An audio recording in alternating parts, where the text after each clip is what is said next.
kung mag-i-stay lang ako as programmer, paano pagtanda ko? May nagsabi sa akin na paano, anong plano mo pag 50 years old ka na? Nagpo-program ka pa Oo. rin, kaya pa rin kaya ng utak mo mag-program. So, napaisip ko. Basta, ang nag-lead lang talaga doon yung burnout talaga. Burnout na hindi ko na kayang harapin yung trabaho ko. Pero pangit na example yun na. Pangit talagang example Kaya, na pag ayaw mo na, pag burnout ka na, pag wala ng passion, umayaw ka na. Sa side ko, naging mm, quitter ako sa part na yun, naging quit. Kasi sayang malaki yung kita. Doon ko nabuhay yung pamilya ko, nakapag-provide ako ng bahay, sakyan dahil doon. Pero nag-quit ako. Kaya sabi ko, dito sa talaga sa venture ko na to, hindi talaga ako mag-quit. Talagang tutuloy-tuloy ko to. Ang podcast na ginawa para mag-share ng informative, insightful at useful topics. Welcome sa Illustrados Podcast. ba't mo naisip na iwan yung web development? Kasi alam ko yung web development, high-paying job, sobrang laki ng Mm.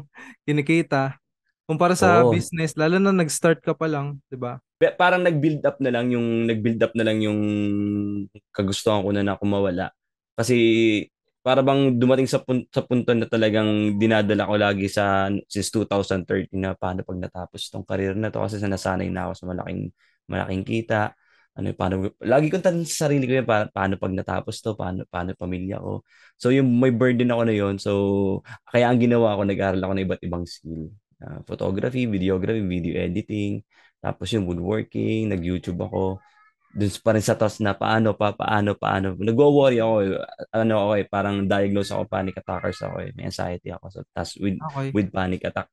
So, ayun na nga, dumating sa punto na talaga pagtitig ko dun sa monitor ko last February, talagang totally wala na talaga. Talagang hindi ko na mahawakan yung keyboard ko, nawala na yung passion, nawala na yung fire. Pero pangit talaga, pangit na example yung kailangan gagawin mo isang bagay, passionate ka. Kasi pag nawala yung passion, totally, sayang lang. So pangit yun. So anong nangyari sa akin, impulsive yung nangyari na talagang right there and then na talagang nag-decide ako na iwan ko na to. Pero bago ko siya iniwan naman, na-build up ko na yung YouTube channel ko, which is Film That Build, and at the same time, nag-iisip na rin ako ng negosyo kasi sabi nila sa buhay, ang sikreto para magtagumpay.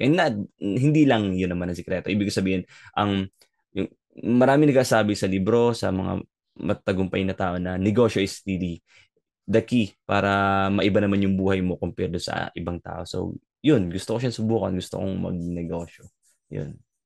Oo, yan din naisip ko tol, yung kaya ako medyo humihiwalay sa web development ngayon. Kasi sa tingin ko, hindi naman sa inaano yung mga web developer ngayon, magiging obsolete na rin yung web development sa nakikita kong Correct. near future. Pa-phase out na ano. So yun nga, nung naisip ko rin yan, tapos yung sa burden ko nga, nung sabi ko, paano pag natapos paano pag natanggal ako? Ano mo yun? Yung thought Oo, talaga na yun. 11 years ko din na yun, paano pag tinanggal ako? Pero pag naman nawawalan ako ng isang client, may dumadating agad, paano pag natanggal, sobrang sakit na. Tapos, paano pag totally nawala na talaga? Nung nag-resign ako, pre, totally nawala yun. Nawala yung burden na yun. Para bang okay. natanggal ko yung Okay. buhatin kong yun. Pero yung struggle naman as startup, as yung newbie na Parang walang negosyante, pera, no? Walang oo, masyado income, sobra. no? Mm, Hirap. Ayun, naranasan ko actually, din. Ah, nag-sink in sa akin na wala na akong trabaho, mga 2 months ago. Nag-sink in sa akin yung puta na, wala, lahat ng pera palabas ah. Ganun pala siya ah, kahirap. Pero wala, itutuloy ko siya. Tuloy ko lang talaga siya. Talagang kailangan kong gawin talaga na magpursige. Na this time hindi ako mag-quit na talagang mm, itutuloy ko siya. Kasi parang doon sa web development career ko, nag-quit ako eh. Parang quinit ko talaga siya. Pero sabi ko sa sarili ko, this time, magpo-focus ako, ipupush ko talaga to the limit na. And so far naman, okay naman siya, pero ayun, struggle pa rin. Nandun pa rin yung worry. Actually, parang mali nga yung decision ko since panic attacks ako, anxiety boy oh. ako. Parang ay, sa negosyo, lagi kang mag-iisip, lagi kang magwo-worry. Pero hopefully naman, hopefully, malampasan ko yung problema ng isang nag-i-startup. Parang Nakita ko ganun. rin na consistent ka sa pag-upload ng video. Pero nakita ko rin na lumalabas yung parang bang developer designer. Kasi nakita ko ang quality ng mga video, sobrang quality Oo. ng itsura. Ayun. Natutuwa ako sa mga video na ganun. Yun. Nagsimula yun di ba nga, nung sa trabaho natin as web developer. Since home base naman ako, 11 years ako home base. Nabobore ako every time na tapos na yung trabaho. Kasi solo lang naman ako dito sa bahay, nagkatrabaho ako. So, kailangan ko maghanap ng hobby.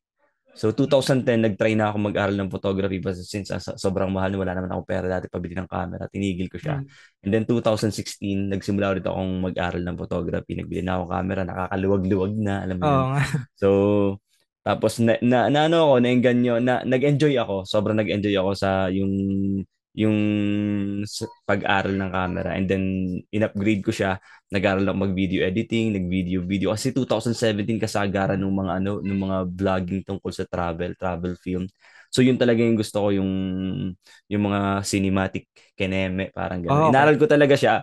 Pero 2018 ako nag-decide na mapapag YouTube channel kaya mag-create ako ng YouTube channel. Pero gusto ko yung i-shoot ko is hindi naman siya ganoon ka ka-corny na yung pang parang ganoon. Sabi ko, sige, mag-aano ako, mag-woodworking ako kasi masarap siyang i-shoot. Mag-aaral ako mag-woodworking and at the same time i-document ko rin siya.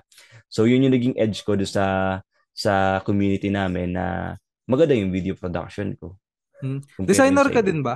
Designer Yes, developer? yes, ako. Full stack ako actually. Full stack Full web stack? developer Okay. ako. Oo. Tapos Malakas pala. ang unang trabaho ko talaga is graphic artist ako.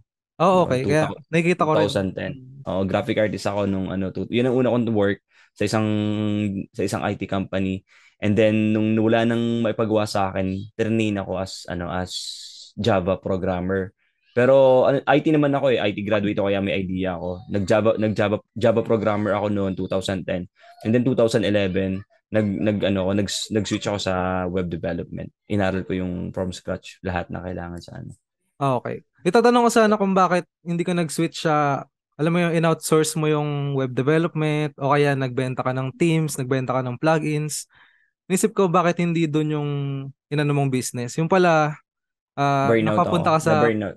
okay. Na-burnout ako Na-burnout. sa coding ako. Kasi nung una 2011 masarap. Ang sarap aralin niya kasi Oo, alam mo yung objective mo sa pag-aaral ng web development, gusto mo magkapera eh. So oo. nung nakuha na yung pera, parang pag talaga parang wala ka ng ibang motivation kundi pera lang, parang may kulang eh. May kulang. So doon ko naman nakita yung kaligayahan ko sa woodworking, sa pagko-content. Nakita rin naman ako ng pera tapos masaya pa ako. Sabi ko, why not try this na gawin ko siya full time and then magnegosyo ako. So yun. Basta ang nag-lead lang talaga doon yung burnout talaga. Burnout na hindi ko na kayang harapin yung trabaho ko. Pero pangit na example yun na. Pangit talagang example Kaya, na pag ayaw mo na, pag burnout ka na, pag wala ng passion, umayaw ka na. Parang para sa akin, ano ko yun, naging sa side ko, mm, naging quitter ako sa part na yun, naging quit. Kasi sayang malaki yung kita. Doon ko nabuhay yung pamilya ko, nakapag-provide ako ng bahay, sakyan dahil doon. Pero nag-quit ako. Kaya sabi ko, dito talaga sa venture ko na to, hindi talaga ako mag-quit. Talagang tutuloy-tuloy ko to. Kasi sayang yung last career ko eh. Hindi, yun, basta ganun. para sa tingin ko depende sa tao kasi yung ibang mga tao, 'di ba? Ayaw nila ng routinary work. Ayaw nila ng Mm, paulit-ulit ginagawa ganun. correct, Siguro correct. may mga ganun lang talagang tao. Na ako, totally talaga na napagod yung utak ko siguro sa pag-iisip. Talagang yung kasing sa web dev natin, akala hindi siya Nakakapagod naman talaga yung programming. iba yung problema lalo pag Mm. e-commerce, tapos susolusyonan mo. Tapos ang nangyari sa akin na ano ako parang almost 1 year ako nawalan ng task sa web dev. 1 year? Doon ako oo, Grabe. almost 1 year ako kasi more on ang ginawa ko na lang sa boss dos dati kong client yung maintenance na lang nung site niya. So, the web development company kasi napasukan ko dati sanay ako ng madaming trabaho. Para ba talaga na burnout ako talagang tapos na nabigyan ako ng panibagong task. Boom! Oh, Na-shock ako, puta, iba na pala, iba na yung ginagamit. Yun, parang nawala na ano, talaga. ang uso ngayon, ano mga Elementor na, yung mga drag and drop na lang. Na-apply ko naman yung web development skill ko doon sa site ko talaga na film.build.com. Even though pinagawa ko siya sa iba kasi nga sabi ko ayaw ko hindi ko na kayang gawin siya at sobrang dami ko nang ginagawa. Na-apply ko Mm. naman yung skill ko na yun sa pagde-design ng website ko kasi may binebenta akong course gusto ko mag-woodworking, hinost ko yun sa film.build.com, parang ganun. So yun, Oo, nakikita ko nga. para doon sa film.build.com pinagsama-sama ko na lahat ng skill na meron ako sa woodworking, sa content creation, saka yun, sa web. Ano pala yung laman ng course mo dun? Parang Ano siya? mga table. May Basic. nakita ko ginawa kang parang bilyaran. Mm. Ayun, Ano yun? nakakatawa no? Content content, yung billiard table na yun, ano yun, content for YouTube lang yun. Pero yung film.build.com na may course doon na gusto ko mag-woodworking, basic woodworking course yun. Nag-build ako doon ng, ng tatlong projects. Bar table, platform bed, tsaka modular cabinet. So yun yung laman ng course. Tapos may free din doon na 3D modeling na course na gamit is Fusion 360. Ano pala yung pinaka-vision mo sa future ng company nyo? Meron ako nakita na company nyo, Edanios ba yun? Oo, Edanos. Edanios, yun yung business na tinayo ko, yun yung company, ano. Uh, for now, ano siya, specific lang yung item niya, modular cabinets lang talaga siya. Tapos, ang vision ko dun pare, since gusto kong maging Wilcon Depot yun ng ano, parang Wilcon Depot na Wow. may cabinets, may showroom ng ng modular cabinets, tapos doon sa kabilang side may mga power tools na binebenta. Parang ganun yung vision ko sa company, parang ganun talaga. Sana Mm. sana alam mo yun, makuha, mangyari. Yung- Mm.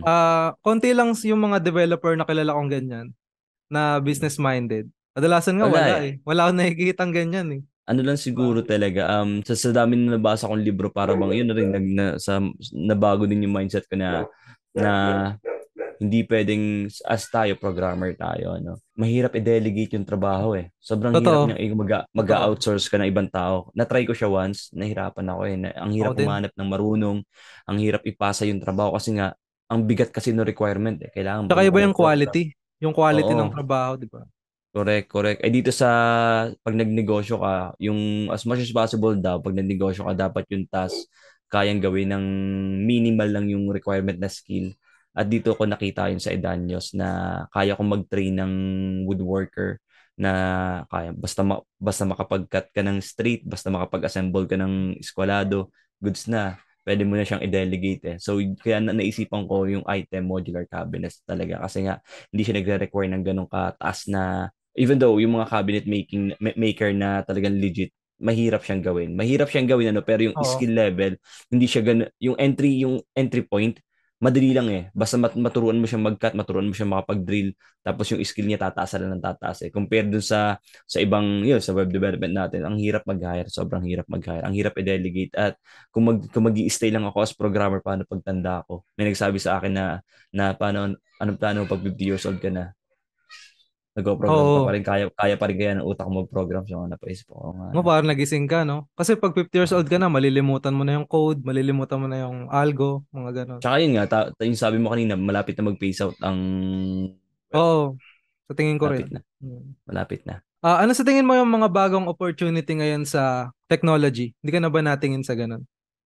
Sa technology, hindi na eh. Hindi na halos ako natingin talaga eh. Hmm. Parang, pero sabi ko nga sa sarili ko, if ever naman na, pero ay wag naman sanang mangyari na Oh. magkaroon ako ng fallback ng option B. Magmo-mobile ako eh. App Magmo-mobile ako. development. Mag-app develop. Pero regarding sa technology, wala akong hindi ako ganun ka-update. Ang latest gadget na binili ko, na binenta ko rin naman agad is yung Oculus Quest 2 na more on VR. Yung parang ganun. Siguro andun Oculus. yung oo. Ah, May-ari ni sina Facebook, Meta may-ari. So, yun, okay naman siya pero yun nga sige pagdating sa technology parang dun papunta tayo sa hmm. sa programming VR ganun, yung mga AR ganun. Sa Pero tingin hindi mo talaga ba, ako ganun ka-updated eh. obsolete ng IT? Hindi eh. Kasi madaming fields madaming branches ang IT. Basta madami, hindi lang naman. Siguro, as yun nga, sa web, maaari na pa-phase out siya. Pero pagdating do sa mga system na gumagamit pa rin ng desktop, medyo may laban-laban pa. Pero pagdating sa mga website, feeling ko, yun ang pa obsolete. Pero ang IT itself hindi naman. Hindi. Kasi sa totoo lang sobrang IT yung isa sa may pinakamataas magbayad ng ano eh Oo, totoo ng yan. rate eh. Kaya hindi siya ma-obsolete. Marami pa rin diyan. Marami technology. It keeps on changing so it will also require some high skill level na mga tao sa IT. Patuloy yan, tuloy-tuloy yan. Doon sa ano, 'di ba, mataas din yung income doon sa photography? Hindi ko na try kasi yung photography, yung videography ko, ano siya talaga siya, more on hobby lang. Hindi ko siya na-try as profession na kukuha ako na-try ko siya, I mean, siguro nag-try ako once pero hindi ko siya talaga kinarir kasi kaibigan ko nagpaano lang sa akin. Sige, go. Pero pagdating sa yung may pera nang involved, hindi talaga ako pamilyar. Siguro sa content creation, yes. Kasi ano naman siya, Oo. yung content creation, it involves videography. Pero pagdating sa yung talaga mga event, mga wedding, hindi ko na siya na-try. May income ka na ba sa Facebook, YouTube? Sa Facebook, demonetize ako mga 3 years na. Ay, Kasi bakit? may Sayang naman. nag-ano ako, hindi ko alam kung ano nangyari kasi yung gumawa ako ng shop tapos nilink ko Shop. sa Facebook. Oo. Ay hindi ko natuloy yung shop tapos na-i-honor ko yung film.build. Tapos may nagkaroon ng problema na na-link ko daw siya. Ay, hindi ko na matanggal kasi pag hindi ko na ma-delete yung shopping page, na demonetize ako sa Facebook pero sa YouTube yes, monetize ako.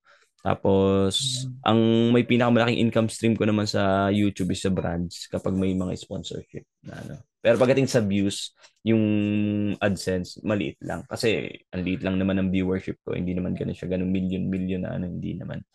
Ang galing, no? Kasi Ina-approach ka ng mga brands. oh yeah, oo, na-approach. Minsan ako yung nag-a-approach, minsan sila yung nag-a-approach. Pero most of the time sila naman yung nakakakita ng video and then ina-approach ako. Mm. Pero may nakalatag na naman ako lagi na contract na gusto ko lagi 12 months 1 year contract yon. Depende sa niche mo eh. Kasi yung sa akin naman, since woodworking ako, ang laki ng sakop nito. May power tool brand, may Oo nga, no? painting brands, Mm. 'di ba? Depende sa tinatarget mong audience eh. Ayun sa akin kasi talaga well-targeted yun sa akin eh. Talagang more on woodworkers, more on sa talagang mga tatay na gustong matutong alam mo, magkutingting sa bahay nila sa painting. So mataas talaga yung chance na makakuha ako ng brands, especially dun sa video production. Kaya din ginanda ko talaga ng video production kasi nung una pa lang, ang target ko talaga na ma-monetize yung channel is through brands talaga. Kasi inaaral ko na rin siya bago ako magsimula. Nakikita ko din parang yung channel mo magiging, alam mo yung mga architects na, ano, As in, YouTuber, mga ganun.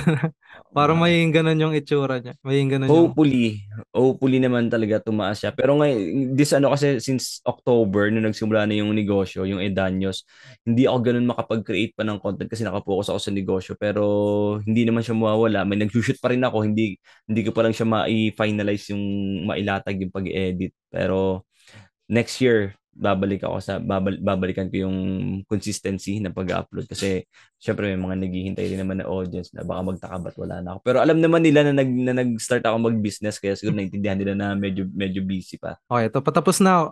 One question na lang. Ano mapapayo mo sa isang businessman, web developer, freelancer?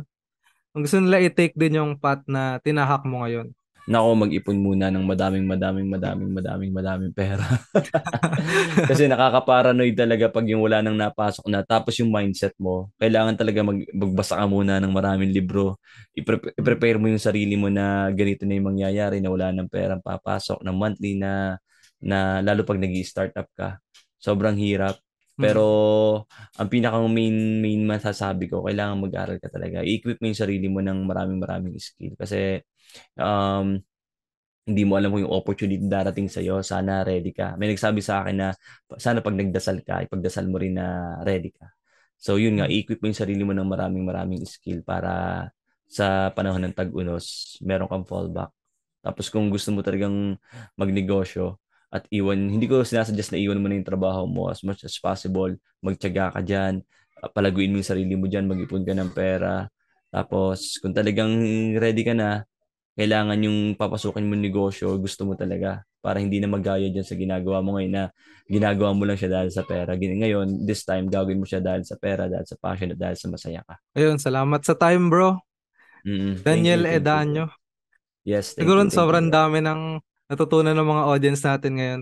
Yung iba Mm. napapaisip na rin siguro sila, no?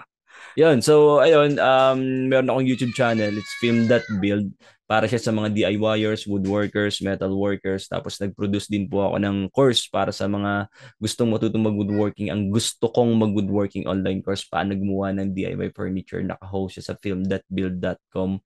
Tapos meron din po kaming business na modular cabinet, so kung gusto nyo matupad na yung dream kitchen nyo, mga closet, mga anything na related, kahit related sa negosyo nyo, So yun, i-check out nyo yung Edanios sa Facebook. Samahan niyo kami ulit sa susunod para sa isa na namang makabuluhan at insightful na usapan. Para sa mga full interviews at extended conversations, punta lang kayo sa aming official website. Visit illustradoslearning.com.